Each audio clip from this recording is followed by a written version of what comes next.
everyone, and welcome to episode 5 of FBI Retired Case File Review with Jerry Williams. In this episode, I interview retired supervisory special agent Sherman Hopkins, who served 22 years with the FBI. Sherman tells me about a horrific kidnapping case he worked while assigned to the Dallas Division. The case involved 3 little girls who went missing from their neighborhoods over a 3-year period. The only thing their abductions had in common was a mysterious white van seen in the vicinity of their neighborhoods during these 3 separate events. He also shares how this case affected him as a young father and his admiration for the families, particularly one of the mothers, who fought so hard to make sure they would eventually learn what happened to their little girls. Sherman and I got so involved in our conversation that I forgot to mention that when he retired from the FBI, he retired as a supervisory special agent. He supervised both the financial institution fraud squad, and he also, at another period of time, supervised an administrative squad. And we'll get to that interview with Sherman in just a moment, but I do want to talk to you about how excited I am this week. iTunes decided to feature FBI Retired Case File Review as one of their new and noteworthy podcasts. I'm excited about all of the people who have learned about the podcast and are listening now, and I want to thank you for that. If you have an opportunity to review or rate the show, I certainly would appreciate that too.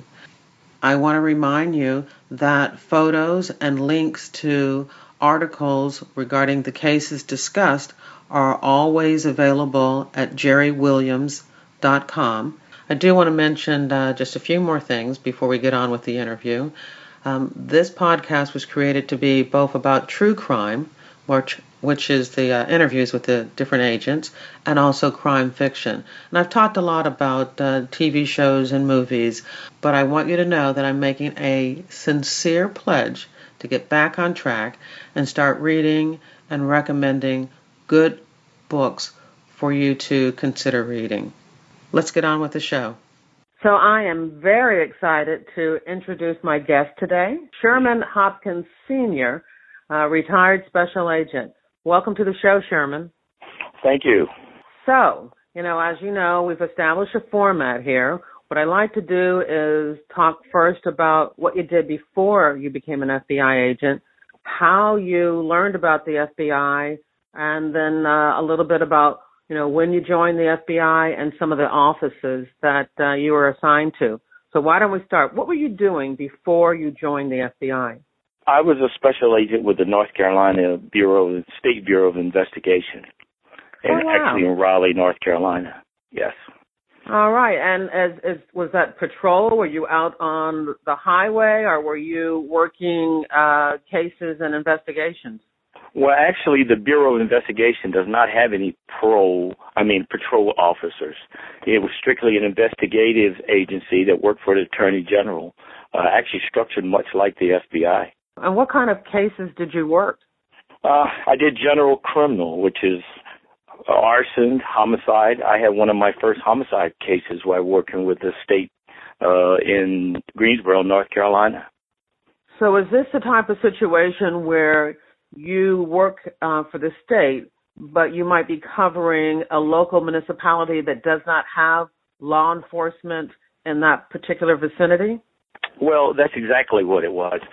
Not necessarily not having law enforcement, but not having the investigative skills or process or equipment to do homicide, arson, certain types of investigations.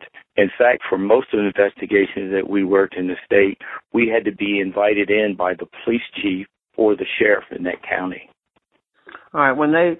It was a situation where they were looking at an investigation that they realized may take a little bit more manpower and resources than they had available, they would reach out to the state. They would reach out to you. That's exactly what it. And as much I compare, of course, since I was stationed in Texas for a while, the Texas Rangers. You know, in Texas, most of your southern states do not have police officers. They have the highway patrol that works the highway, and then some investigative agency that does the investigations for the state. Oh, very interesting. I wasn't really aware of that. So yeah, well, because the sheriff in the South is the big law enforcement figure in most of the counties. Okay. And the sheriff is really in charge of the prison system or the incarceration? Yes, yes. Okay. All right. Yes. Look, I'm learning stuff too. All right. So how long did you do that? Actually, I did 5 years. Prior to that, I was a police officer in Fayetteville, North Carolina. I got out of the Army at Fort Bragg in 1974, and I became a police officer. So I was actually a city police officer for 5 years, and then I had 5 years with the state. Now, how did you learn about the FBI? What made you interested in joining the FBI? Well, I work with FBI agents, both in Greensboro and in Raleigh. Actually, one of my best-kept secrets, I worked healthcare fraud out of the State Attorney General's office with agents from HHS and the FBI. Now, was that a secret because you didn't want to have to work it when you got into the bureau? Yes, that's exactly right. But I had some great cases, some multi-million-dollar cases there, yes. But you were looking for a little something more glamorous when you got into the bureau. Right, exactly right. I see. Yes. All right, so what date is this? What year did you go to the academy? July 29th, 1985. 1985. All right, so now you're at the academy, and there's a ceremony where they pass out the letters that let everyone know where they're going to be assigned, because most of the time when you leave the academy, you're assigned to a new office, usually far from where you actually joined the FBI. So you came in through North Carolina. What was your first office of assignment? Dallas, Texas. Oh, what did you think about that when you opened the letter?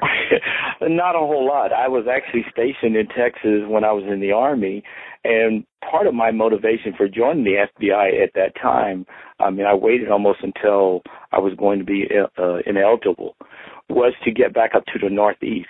You know, at that time they had the top 10 offices. And, you know, I did the math from D.C. to Boston, you know, 2/3 or 3/4 of them were close to my home, which is Delaware. That's where I was born and raised.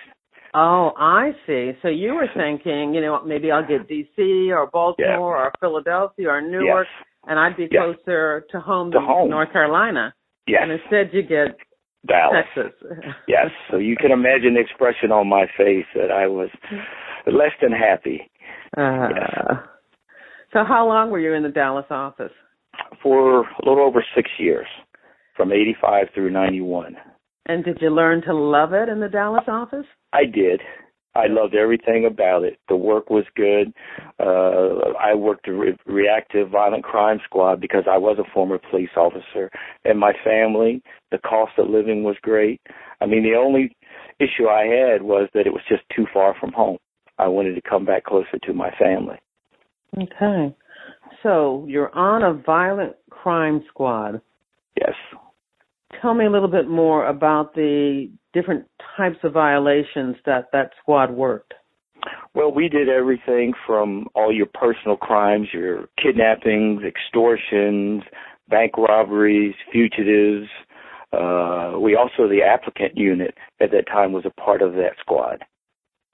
Oh, you know what? Now I remember the very first person I interviewed on FBI Retired Case File Review is Tom Cotton, and I think you mentioned that you were in Dallas when Tom was there. Oh, okay. Yes. What a coincidence. I did not know that when I asked you to be on the show, but that's a coincidence, isn't it?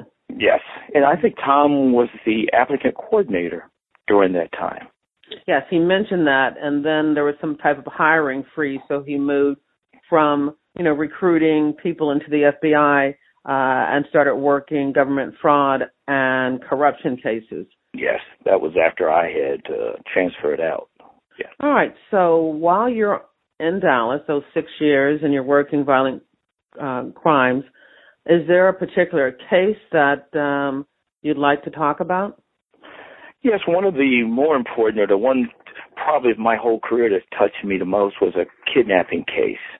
There were 3 young girls in Dallas that had been kidnapped between 1985 through 1987. And how old were they? Well, they ranged from 5 up until 9 years of age. Oh, my. Yes. Yeah, when you were saying young girls, I was automatically thinking 16 or 17, but these are children. Yes. Very young girls. So they were kidnapped. Could you tell us a little bit about the circumstances of the kidnapping? Is this like a parental kidnapping or? No, absolutely not. And, we know the end now that it was a guy by the name, a veteran from Fort Hood, Texas, who was almost a drifter at the time and was back and forth between Waco, Texas, Dallas, and up into Ohio. And Dayton, Ohio is where we finally locate him. And so tell me a little about the situation. So you have this 5-year-old and somebody, calls and says that they're missing, and the assumption is made that they are kidnapped, or is there actually a note or some type of phone call indicating that it might be a kidnapping? Well, in each case, there was a witness, another little child that was present. The one that I'm closest to was Christy Proctor. It's strange. I was looking at some documents today. She was kidnapped on February the 16th, 1986. Oh, which my was 30 goodness. years ago yesterday. Right? Oh, my goodness. Yes. Wow. And she was on her way home from elementary school when this guy picked her up. And it was, of course, a couple of days after Valentine's Day, and she had a little Purple Heart in her hand. And he just snatched her off the street in a white collar van, is the description we got from the other child that was with her. And through our investigation, we find out that this neighbor's husband was one of the last adults to see her alive. And, he sometime in the investigation tells Mom, well, I saw her. I offered her a ride, and she refused to get in the car with me. And, of course, with that kind of information, he became a suspect.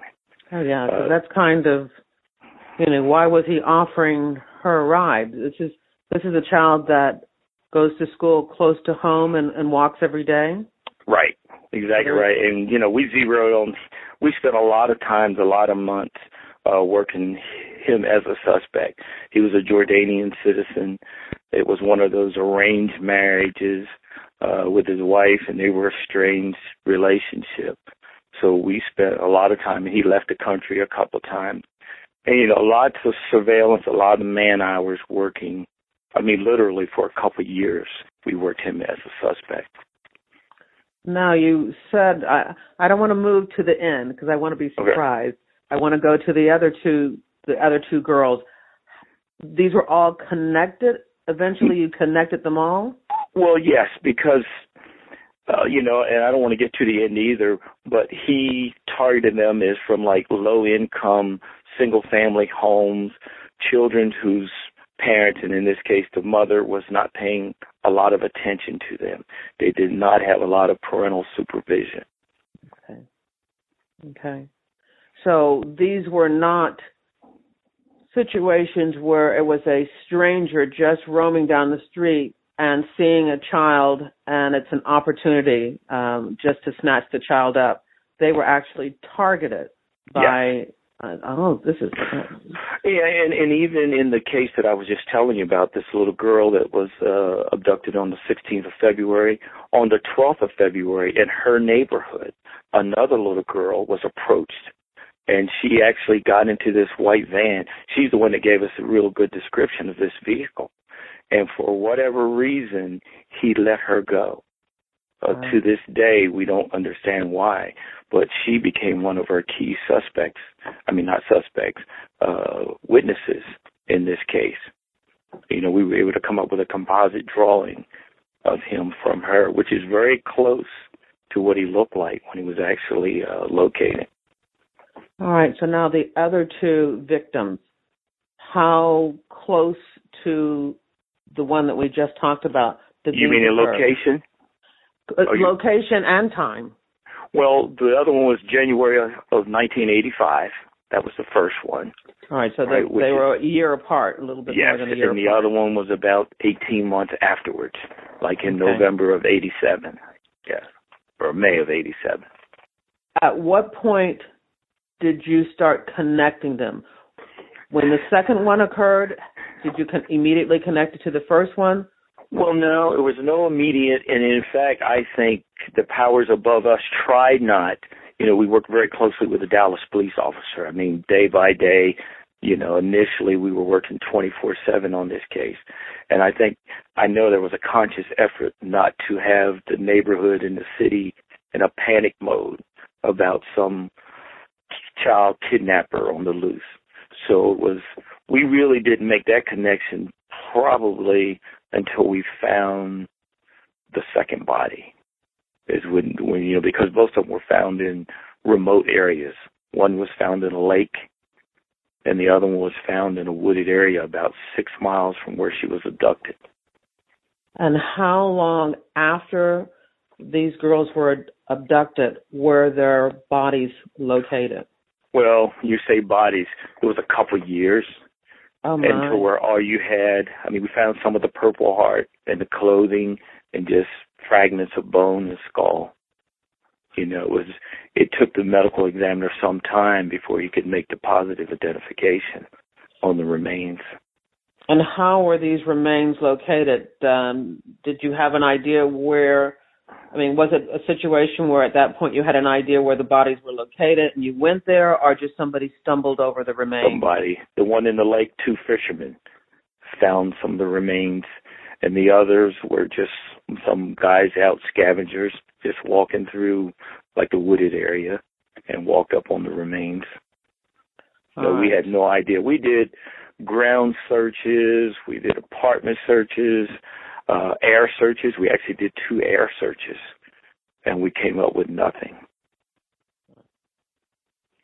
So these remains were they found around the same time, or? No, in fact, I have one. The first little girl was found in April of 1985, and the second one was in February. No, Christy Proctor was found in, and I made some notes because I knew you were going to ask, April of 88, and Roxanne Reyes was May of 88. Okay.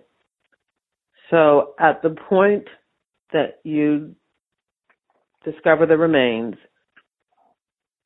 where are you on really having an idea of who your suspect is? Do you still have multiple suspects, or are you all honing in now into this person with the white van who lives in the neighborhood of the first victim? Well, no, at this point we're sending leads. Let me back up. We had billboards. The mother was very active. In fact, she started a foundation, and we're working very closely with the Center for National Missing and Exploited Children. So all across the country, one of the things, I don't know if it was a hindrance, but I spent a lot of time trailing a family of drifters across the country because at some truck stops, one trucker or somebody said that the little girl with them looked like one of the little girls that were missing. So now I'm tracing these almost homeless people, if you will, all across the country with leads all across the country. And that's really sad, because I guess it's sad in both ways. You have, the parents or the mother, at least in the first case, who you don't even know if the little girl is dead. She could actually been snatched and be living with, a family someplace. Yes. That's really heartbreaking. Well, and that's the thing I think that touched me, because statistics and behavior science will say that, in cases like this, usually the perpetrator is going to do what he's going to do to him, and within hours, the body, you're just going to be a body somewhere. But the mother's holding out all this hope against hope, and, not wanting to discourage her in any way. We just keep following these leads and following these people and trying to catch up with them. We even use psychics because, she hired a psychic to come in. I'm not a firm believer in that, but, for the mother's sake, I have and no what did choice. the psychic say? Was the psychic right in any way? Well, very general terms. You know, like a White House, you see some trees and some water and, you know, a picket fence or whatever. I don't remember, but it was very general terms. But she didn't say, this child has been murdered. No, absolutely. It was all positive information that kept the mother encouraged. In fact, to this day, the mother is still working with, like, parents of missing children. She created a life purpose for her. Yes. Without her child, at least. Oh, that really is heartbreaking. So, all right, take us to the end. I'm so curious now as to how this all came together. So, well, what really happens is, you know, we're sending leads to any missing child, any kidnapping situation anywhere in the country. And we find out in Ohio there's another little girl that was kidnapped and missing. And, you know, we got the subject. They actually arrested someone. He was a friend of this little girl's uncle. And they have him in custody in prison in Ohio. So, you know, we go up there. Actually, first to send a lead to have him interviewed, and of course he doesn't want to talk, and we go back and forth with that. But when we start running his background, that's when we find out that, you know, he was in Texas. He was stationed in Texas, and he was charged with the death of his 2-month-old son and on parole for that. So he was a parole violator for leaving the area. And at that point, we start trying to trace his steps, and we find that he actually comes through Dallas, sometimes on his way to Ohio. He had been back and forth from Killeen or Waco, Texas, to Ohio on several occasions. And, you know, we can only surmise now that it was through some of those trips that he just stopped in and, for whatever reason, targeted these little girls and then continued on his way, is why our leads were going cold on all three of these occasions. Now, did he have a white van? Yes, he did. And even the little girl that was let go, she tried to describe some kind of design on the outside of the van. It wasn't just a plain white van. It had some kind of design on the outside of it. And when we locate the van, it does have some design on the outside. Wow. So your initial suspect, this Jordanian guy with the arranged marriage, had nothing to do with the kidnapping? Nothing whatsoever. Wow. Nothing. Yeah. And, you know, and even the mother had several boyfriends. Go ahead. I was going to say, at what point did you cross him off your list? Was that early on, or did he continue to be a suspect, you know, until you found this guy in Ohio? He continued. In my mind, I just wouldn't let it go. Lots of hours of surveillance, you know, just a lot of techniques that we used to try to find people when he would leave the country. And he had a child with this lady, and we monitored that. But no, in my mind, I think at some point I just felt he was my suspect. He was my man. And that was based on the fact that he put himself in the situation by saying he offered her a ride. Yes. And so it wasn't just based on, you know, you did have, you know, reason to suspect him.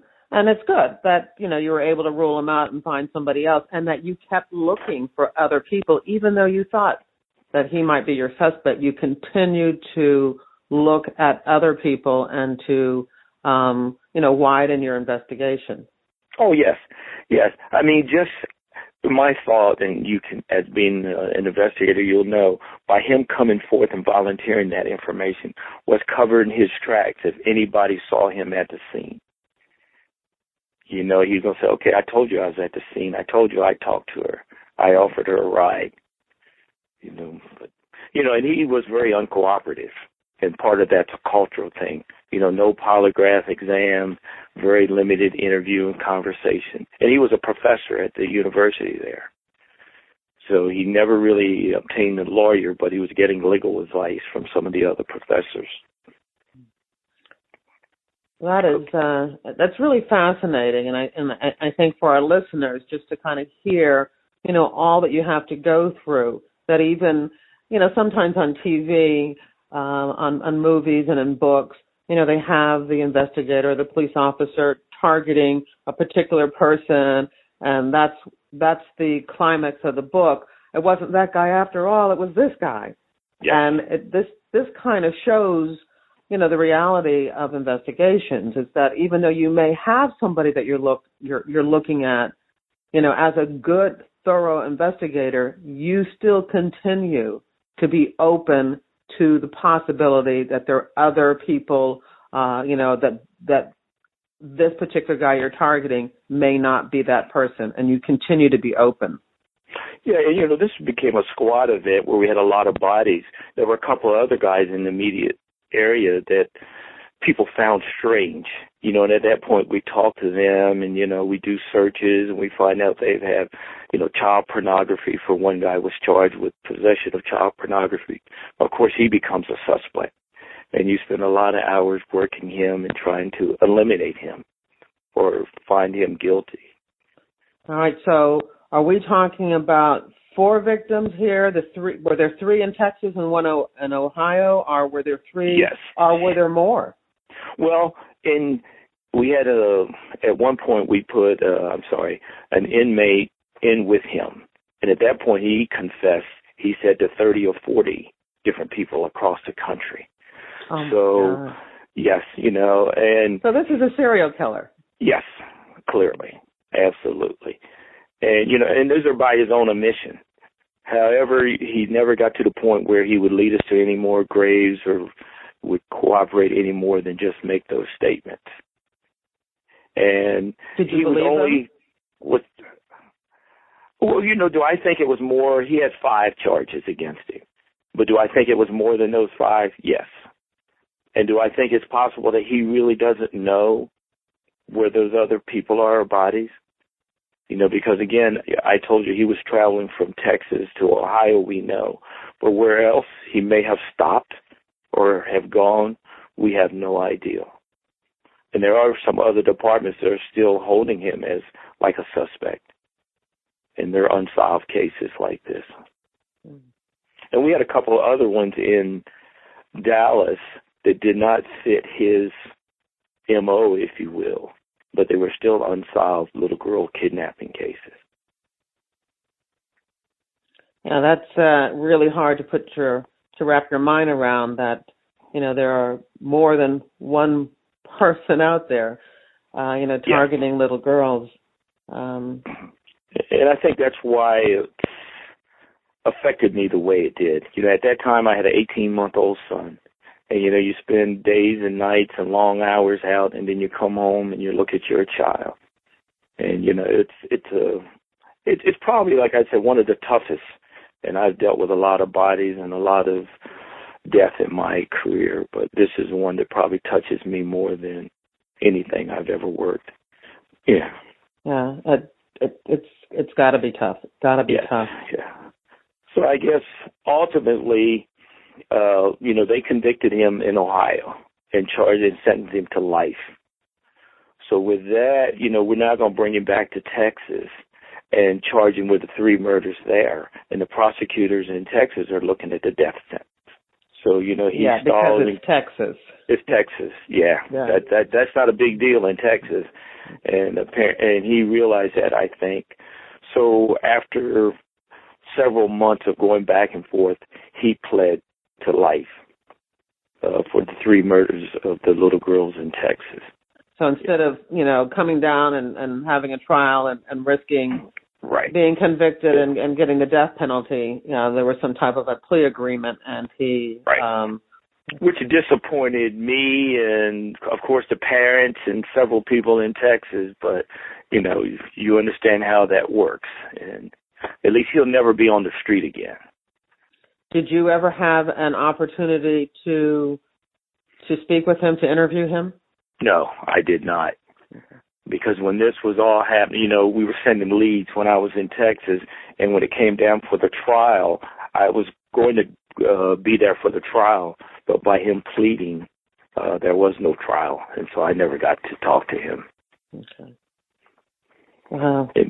As much as I would have liked to. Yeah, it kind of brings everything full circle when you can actually face the person and have a full understanding of the crimes that they've committed and have an opportunity just to sit in front of them and have that conversation. Right. What do you think he would have said to him? What do you think you would have gotten out of that face-to-face meeting if it had occurred? Well, I don't know that I would have ever gotten anything from it, but my question is why?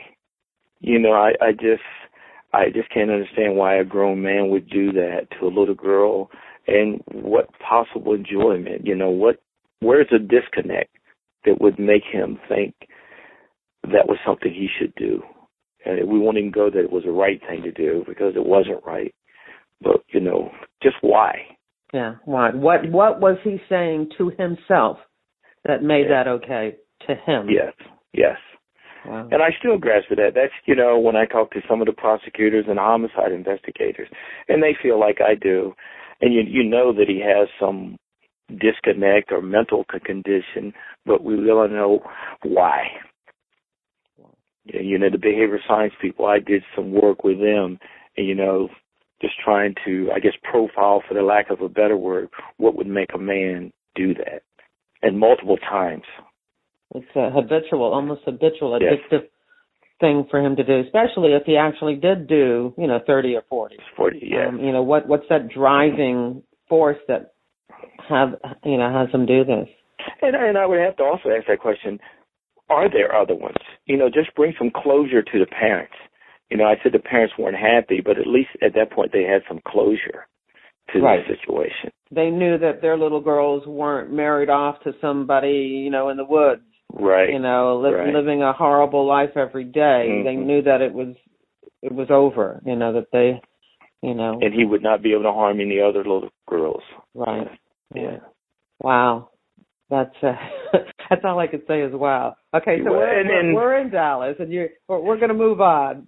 We're going to move on because it's fascinating situation. But I know you've worked other violations, even though this has to be, like you said, the one that really shook you up. When you think about your career, this is the one that this case is the one that always comes right forward, right? Yeah. But you're in Dallas for 6 years, and then you finally get closer to home. Oh, yes.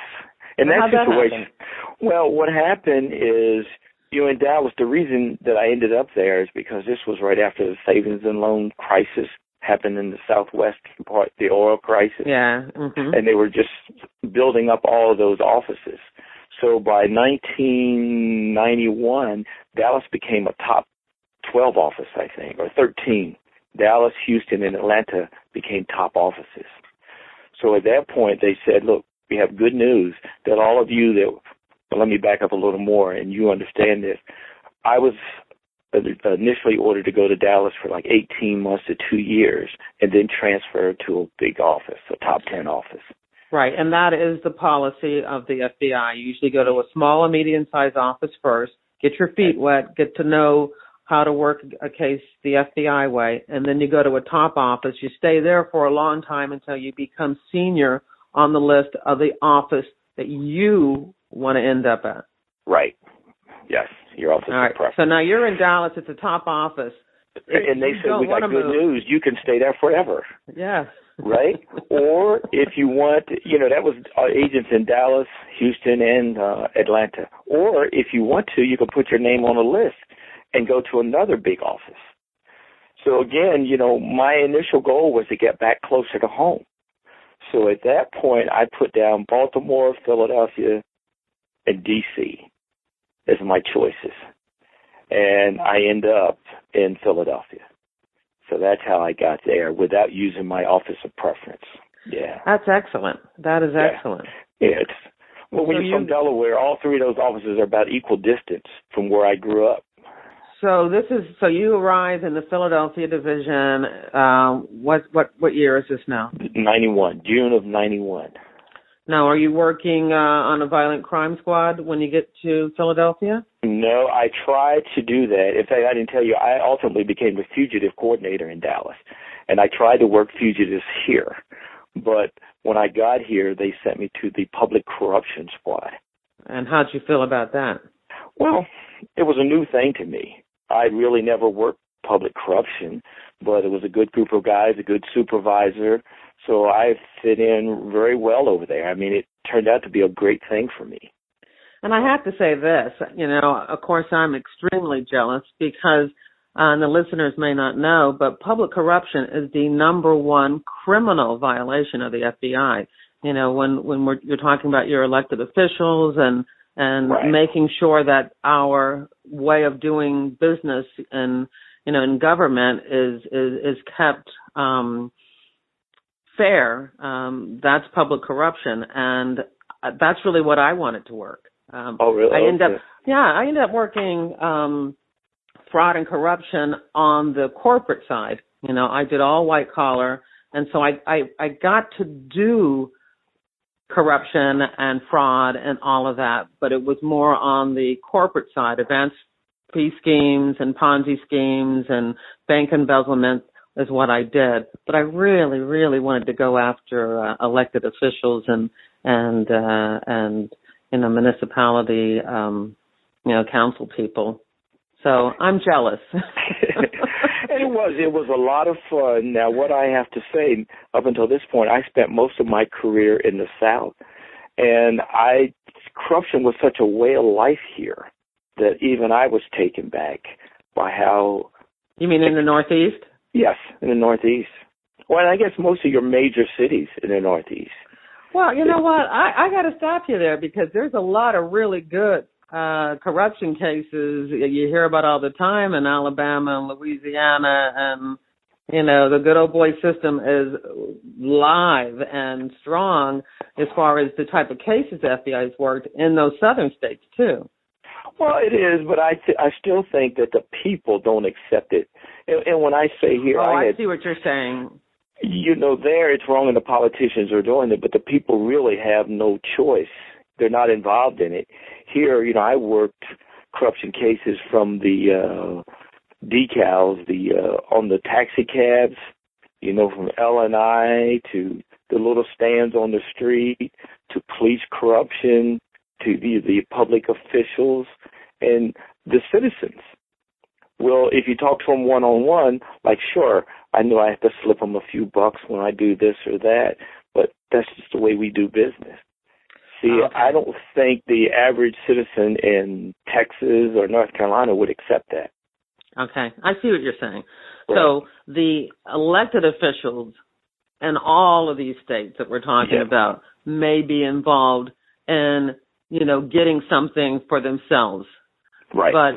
But what you're saying is in not necessarily the Philadelphia area, but at least in the Northeast, every citizen Joe is also acceptable to, hey, let me get a little bit more than I should by giving a little bit more than I should.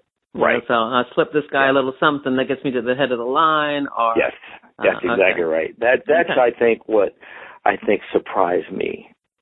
Yes. So, and why corruption is so prevalent in agencies in the Northeast or in the large cities. And if you get to corruption in the politics, that's a given.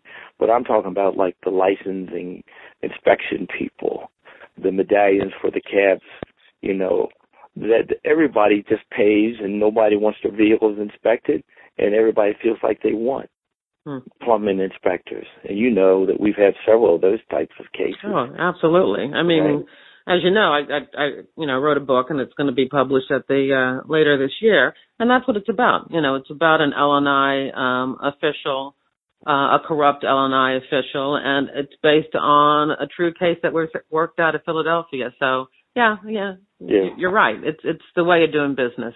It was the way of doing business. I hope we can say that we've made a dent, and we're starting to turn the corner with people not accepting that type of disparate treatment or unfairness. They're being a little bit more vocal about, hey, that's not right.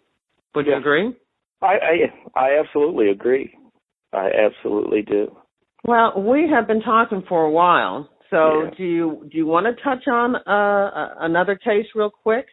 Either a corruption case. Do you have a case that we can go through, say, like in 5 minutes? Because I still want to talk about, what you're doing now, your post bureau career, because that's pretty interesting too.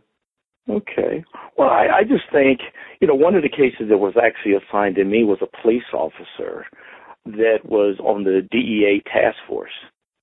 And part of his job duties were to take the marijuana and have it burned in an incinerator up in Harrisburg.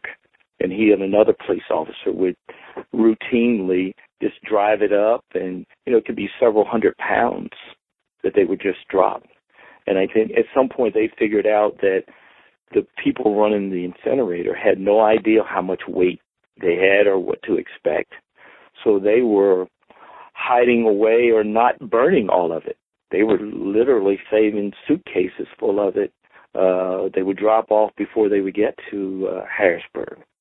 Wow. And this all came to light. I spent a lot of time, probably because I was a police officer, working with the police internal affairs unit.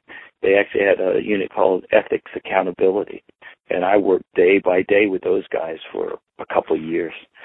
And, this came to light through a drug user and an informant of one of the police officers. He was a heroin addict, and we actually wired him up on several occasions. We had recording equipment on his telephone. And one of the more challenging times where, this was against a police officer, a couple of police officers, that we were in his house checking the recording, and the police officer knocks on the door. While you're in the house We're in the house. This informant. Yes. Me and a captain from the police department. And so it's like, oh, shit, where we want to go? And he normally would come in and hang around for a while, and the guy's like, you're going to have to go out on the roof. So we literally went up through the attic and stayed on the roof of this house for about an hour while this police officer was in the house. Wow. Yeah. And, we ultimately, got enough evidence. We did lots of surveillance and recordings and wiretap to indict him. So we call him in now to just see if there was anyone else involved, do almost a proffer situation. Now, you said it was him and another Philadelphia police officer who were also on this DEA task force? They Yes. worked together? Yes. And the thing, we got this one police officer, and we were going to try to wire him up and make some recordings against the other officer. Okay. Right? And we call him in the office. And on that day, he's got to think about it. He's that close. He admits to his involvement, and he's going to work with us. But, can he have some time just to think about it? And after going back and forth for several hours, the decision is made to, let him go home. And on that day when he goes home, his son, totally unrelated to our investigation, commits suicide. Oh, my. Yeah, so that throws a real wrench into our Totally unrelated. The son had totally no idea unrelated, his father yeah. was about to be indicted or anything. We found out that he had some other issues and, some drug problems or whatever. So, now, talking with the U.S. attorney and everybody, we don't call the guy back in the next day. We got to give him his grieving period. And, with that, he has a change of heart after time and hires an attorney. He's ultimately convicted, but we never do get to the other person. So he refuses to cooperate Yes. against the other guy. Yes. Okay, so now they weren't destroying the marijuana. There was absolutely no chain of custody of weighing the pot when it got to the incinerator. Right. So were they selling it on the street? Did they have yes. In fact, the informant that we were working with was helping him the heroin addict. The heroin addict, yes. Oh. Yes. And, and he went through some changes because he was trying to clean himself up cold turkey. And you would go to his house sometimes and he defecated on himself. He would be sick. He was just a mess. But, he was the best we had to work with. And, go ahead. Well, I was just going to think, and here I am again, doing the whole, moral issue and what this guy is thinking. But here you have this police officer who was actually putting drugs back on the street, and he Right. has a son who commits suicide because he has a drug problem. Yes. I mean, that just is unfathomable to understand, how he could do that. Was it just for the money? Yes. And, that bothered me, and that's probably why I work so much against police corruption, being a police officer. There's a special place in hell for a police officer who's, sworn to protect and uphold the law to violate it. I just can't stomach that. Yeah, I totally agree. Totally agree. Well, you've had a fascinating career. And it's not over yet, right? Yeah. So tell us what you're doing now, because, one of the things, especially in Philadelphia, so many retired agents have an opportunity once they retire. We can retire at age 50. We have to retire. We have a mandatory retirement at 57. And we go on to get these really, prominent positions doing really good work in other businesses. And so where are you now? I'm the Director of Security at the National Constitution Center. National Constitution Center. Now, that's fascinating, because you must have all kinds of dignitaries and exhibits coming through there that you get to see firsthand. Right. Really all about how our nation was shaped and how it operates, now. Yes, I have. In fact, I've been there 8 years, and when I first went, President Bush 41 was the chairman of our board. So he was name there. Dropper. Well, I'm just, I've got to meet, and during my career, I met some very, VIP famous people. But since I've been here, it's like who's who. I mean, one of the big things is every year for the Liberty Medal ceremony. Yeah. We give that away, and several of those recipients have also received the Nobel Peace Prize. So, guys like Blair and Gorbachev, Robert Gates, President Clinton and Bush, the Dalai Lama this year. Yes, so it's fascinating. It is. So, it is. You've been. I've always say that I hit the job jackpot twice. Being the agent and then also having had the chance to be Director of Media Relations for SEPTA. You definitely hit the job jackpot twice too. Yeah, I did. So we've been talking for a while now. Is there anything? You've told us so much. It's been really fascinating conversation. But is there anything that you wanted to mention, that you wanted to share with us before we end the show? Not really. Just that, just like you said, I've had two fascinating careers. 8 years into this retirement career. And the thing I would like to say, that all of my careers have been about defending and protecting the citizens of this great country we live in by swearing to uphold the Constitution. And, I've truly been blessed by serving others. Yeah, I feel the same way.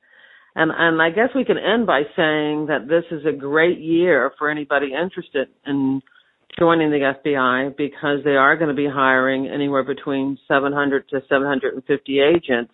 And, when I decided to do this show, I really wasn't even aware of that. But, I really feel good, and, that this show is giving people a really deeper understanding of all the things that FBI agents do. And definitely speaking to you today is going to open a lot more eyes about the variety and the dedication and the commitment that agents like yourself have when they work every day. Yes, that's exactly right. All right. Thank you so much, Sherman. It's been absolutely a pleasure speaking with you today. And thank you so much for being a part of FBI Retired Case File Review. All right. And thank you. And that's the end of the show. Don't forget that photos and links to newspaper articles related to this interview can be found at jerrywilliams.com. Today's episode was sponsored by FBIRetired.com, the only online directory made available to the general public featuring retired FBI agents and analysts interested in showcasing their skills to secure business opportunities. I hope you come back for another episode of FBI Retired Case File Reviews with Jerry Williams. Thank you.